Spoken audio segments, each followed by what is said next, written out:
Layoffs aren't always a bad thing. I'm Brian. Welcome to my Tesla weekend. As a reminder, you are probably watching this on, statistically, the main channel over the weekend. The condensed version, it's whichever version it says on the screen. There is a full version on Friday nights at 7 p.m. on the second channel. Link all up in that description. Come on, help me out. Rumor time. Did you hear the rumors? When I saw these, I didn't know what to make of it. So I shall paraphrase anyone who wishes to work remote must be in the office for a minimum, and I do mean a minimum of 40 hours per week, or depart Tesla. This is less than we ask of factory workers who get overtime. If there are particularly exceptional contributors for whom this is impossible, I will review and approve those exceptions directly. And by the way, by office, it has to be a main Tesla office, not a remote branch. You can't go into the Santa Fe showroom and use their Wi-Fi and be like, I'm in the office. No, if you're handling Fremont factory HR and your office is in another state, you're doing it wrong. Well, is this real? Is it fake? Well, here's another one from Elon, subject to be super clear. Everyone's required to do 40 hours. The office must be where your actual colleagues are located, not some pseudo office. The more senior you are, the more visible your presence must be. That's why I lived in the factory, so that those on the line could see me working alongside them. If I hadn't, Tesla would have gone bankrupt. There are other companies that don't require this, but when was the last time they shipped a great new product? It's been a while. I take issue with that. It has not been a while for a lot of companies. But, the principle remains. Tesla has and will create and actually manufacture the most important and exciting stuff. Let's not phone it in. Elon's looking to cut Tesla workforce by 10%. The automaker employs 100,000 people. 10%. That's amazing. That's a big cut. No, I don't think the switch to work from home is going to get you all the way to 10%, but you can trim the fat beyond that. In an email to executives, he wrote that he had a super bad feeling about the economy. Including its subsidiaries, Tesla has around 100,000 people. So any layoffs could be substantial. Is it going to be 10,000 people? Maybe. Is working in the office really that bad, though? Why you may actually want to go back to the office. Now take this with a grain of salt, because it's written by the Harvard Business Review, which is one of the world's leading producers of middle managers. And without office workers to oversee, I don't know what a middle manager does. What a great picture for it. But there are reasons to work in the office, and there are reasons not to, which we'll get to at the end. Culture. It's hard to start a brand new job remotely. Imagine if you were looking to get a job and it was the heyday of Google or Facebook or Apple or Tesla, and they hired you remotely, and that's just how it was. I think that'd be a little difficult to get on the same page, and that's what this article says. Collaboration. It's harder for institutional knowledge to make its way around in a remote environment. Email is decent. I prefer email. It is my preferred method of communication. But sometimes I just have to pick up the phone or get on a Zoom chat. I don't know if you're familiar with Tesla Herbert. I talked to him the other day. We had a great conversation because we had some stuff to go over, some things coming up that I can't disclose yet, but we needed to get face-to-face to get on the same page. And if we'd have done it in person, I think it would have been even better, because then there's no lag and I can show you my phone and I can point to stuff. Anyway, take it with a grain of salt. Harvard, very well respected, but you have to consider the source. What is this all about? Well, Scott says, today we feel like something out of the 1950s. Everyone's required to. Very different approach to what we are taking at Atlassian. And here's why. I don't care. Atlassian is a very successful, small software company. $2 billion in revenue, I think. That's great, but Tesla's actually a bigger software company than that. If you were to break out the Tesla software division, it'd be pretty valuable. People should watch the video by @JoeJustice, how it's like to work in Tesla. There is no blue-collar, white-collar distinction. It's all hands on deck on the factory floor. There are no desk jobs, and remote workers aren't available on the factory floor. Because sometimes you need to get your hands dirty. And Joe Justice, oh, he's great. He's great. He's got some stories that really explain the Tesla difference. To which Elon says everyone eats the same food, uses the same restroom, etc. No executive chef or other ivory tower stuff. There shouldn't be this worker versus management two-class system. Everyone's a worker. If you've ever worked at a big company, you'll know that the executives often have their own floor that you can't get to. It's their own little ivory tower. And what he's saying is if I'm going to be on the floor and the managers are going to be on the floor, you're going to be on the floor. And maybe you don't like that. Maybe it's not for you. So is this real? Well, Tesla pauses hiring as Musk aims for 10% staff cut. That could cost almost 10,000 jobs. 10,000 jobs. Do you know how much that is? How much money you're talking about? Figure $100,000 a job. That's about the average. That's $1 billion in a year cut from the bottom line.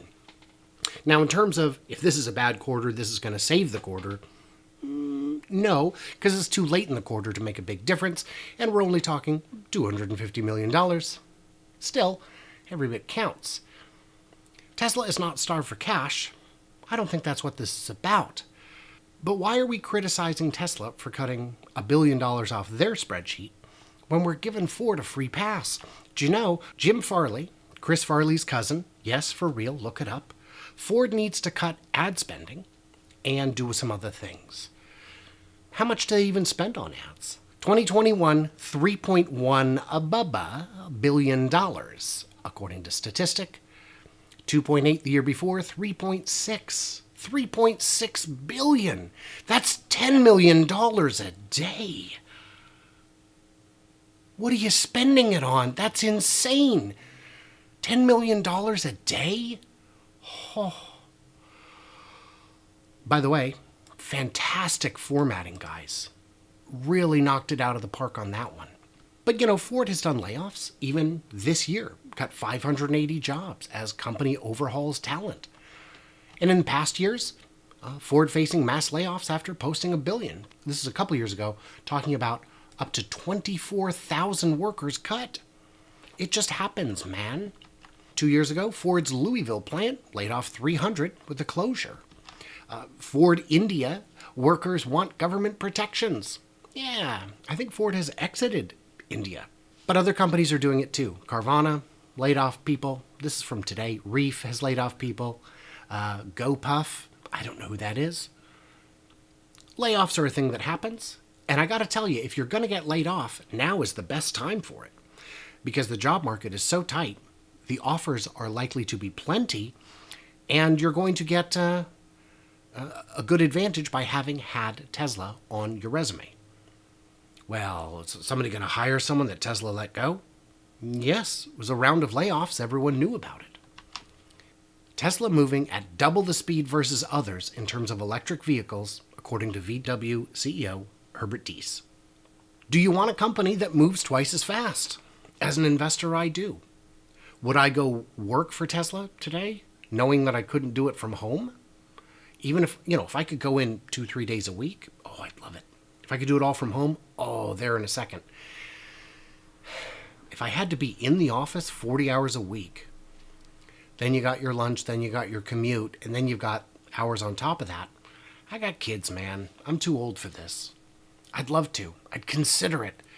But I just don't want brutally fired from Tesla on my resume. It's kind of my thought. To clarify, Tesla will be reducing salaried headcount by 10%. As we've become overstaffed in many areas, note this does not apply to anyone actually building cars, battery packs, installing solar. Hourly headcount will increase. So what he's saying is, we've got too many middle managers. We've got too many desk jobs that aren't necessary. This isn't downsizing.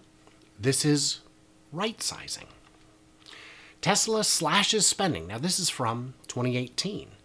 There were questions about that, but the company undertook drastic measures as it seeks profitability, erecting the tent, it's a sprung structure, as its third line. Many of these tactics may not be sustainable. There was deep, deep cuts. I don't know if you remember it. It was a little scary. This is when the company was in danger. And he said, we got to get real lean. Our survival is at stake. I don't know if the company would have folded. I'm confident investors would have come up with more money to buy it another year or two. But there's plenty of opportunity to trim. And you got to get positive on your cash flow at some point. Rightsizing. It can be downsizing, but really it's trimming the fat. It's leaning down. A common misconception is that it's just a euphemism for downsizing. Well, they may both require a reduction in workforce, but their goals differ. Downsizing is an emergency measure during times of economic hardship so you can remain profitable, but rightsizing is reducing costs and more focused on meeting new business objectives. If you've got a department of 6 people in charge of scouting new locations for superchargers, do you need that many? Are you delivering the kind of results we expect from a crew of 6? 1 or 2 might be able to be trimmed. I don't know. And if, Beth decides, this might be a good time for me to make a move, good for Beth. She can find something that fits better for her. Tesla said it received 3 million job applications in 2021. And I'm not surprised. It is an exciting place to work. If you want to be in automotive, it might be the best place to get some education and experience and hands-on whatever to get your leg up. The stock options might make you rich. But if you're an engineer, especially an electrical engineer or a battery engineer, in America, this is the place to go. Maybe you'd rather work for Panasonic or CATL, but I don't know how good your Japanese or Mandarin is, but mine's a bit rusty. So if they're getting that many applications, if you or I don't want to put in 60 hours, we don't have to.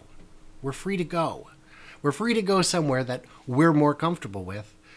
The pipeline is quite full of ready replacement talent waiting in the wings. Many people don't want to work unless it's work from home. And I get that. I get it. That dog? You going to leave that dog? Oh, no. No way, man. There are more remote jobs than ever. Doesn't mean you'll get one. But if you're one of the approximately 50% of Americans who worked remotely during the pandemic, you're probably wondering if you can keep doing it. The answer's yeah. Yeah, if you've got skills, if you've got a marketable talent, yeah, you probably can. So there are work-from-home jobs. And for some people, that is the better fit. For me, that's what I would be looking for, because I just can't deal with commuting. And I'm not close enough to any exciting companies where I live. So let's get into some good news. Tesla Giga Berlin has no major production discrepancies, the first inspection by authorities reveal. So the question is all the safety up to par? And it is. They're looking at anti-pollution, environmental protections. They're looking at a bunch of things. They found some very minor deficiencies. For example, the installation sites of machinery deviated by several meters compared to the submitted documents. However, it does not pose a threat to the environment, and the discrepancy can be corrected in several ways by updating the documents. That's some precision documents. Tesla overcomes first hurdle to expand Giga Berlin by 100 hectares. So it does look like they will be able to expand, at least so far. And that's great, because as big a beast as this is, we need more. We need more gigas if we're going to keep up the 50% compound annual growth rate into the future. I call this good news. Tesla AI Day has been pushed from August 19th to September 30th, as we may have an Optimus Prime prototype working by then. A lot of people expected that might be part of the reveal. That would be very cool. I will not be going to that unless I have an invitation, and I do not believe I would be eligible for an invitation. I don't believe this is a media event, but another recruiting event. So, let me give a quick thanks to my Patreons who get early access, bonus content, and ad-free experience, all that good stuff. Help me keep the channel running for the low, low price of just $1 a month. When the stock is down, everything is down. Sponsorships are down. I have, at present, no producer on the channel. So if that's something you're looking to make your life more complete, it's available. Just go to patreon.com and check it out. Let's get into them comments. Let's discuss. Well, there it is, and there you go.